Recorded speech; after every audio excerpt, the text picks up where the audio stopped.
Let's solve one of the problems of comparative advantage. Now we would be talking about comparative advantage problems based on two aspects. One is the number, one is based on time and duration. So this FRQ we would be doing based on the time and duration. So there are two nations, nation X and Y.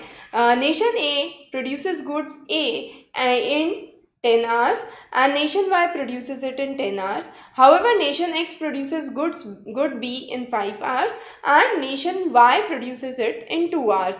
We have to find out the comparative advantage. Now, first of all, calculating the opportunity cost. Now, if it takes 10 hours to produce and this takes 5 hours to produce, that means there can be 2 units of B that could be produced in the same time and 5 units of B that could be produced by nation Y in the same time, because we do 10 by 5 and 10 by 2. So this is 10 divided by 5 and 10 divided by 2.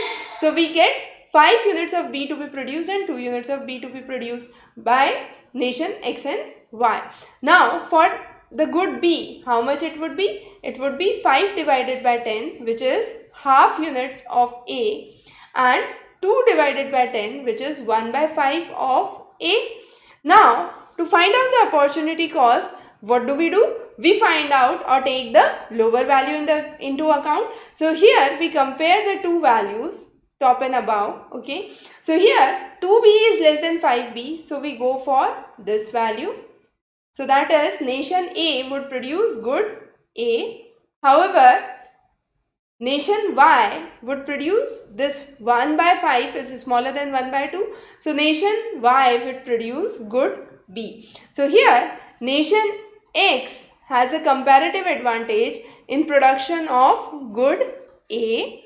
Nation Y has a comparative advantage in production of good B. So that's one thing that we derived. Now how we derive this? We find out the lower values, right? When we calculate the opportunity cost, the lower opportunity cost would give you the better comparative advantage. Now the next question is, when there is a what would be the mutually beneficial unit of terms of trade for the good A? For good A, what would be the best trade for 1 unit of good A?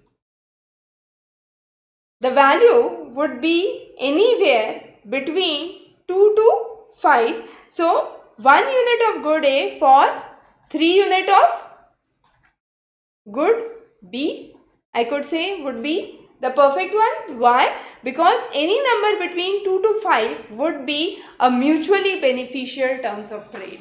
If it is less than 2, no. If it is more than 5, no. So any value between 2 to 5, anything between 2 to 5, it could be 2.5, 3, 3.5, 4, 4.5 would be beneficial. So for the trade to be mutually beneficial, 1 unit of good A for 3 units of good B, for example, would be one of the apt solutions. So this is one of the ways we solve the comparative advantage problem when time or duration is given in production of goods. In the next comparative advantage question, we would understand when actual number of quantity produced is given. The process remains more or less similar, but just to have a mental picture, this is something you must be clear with.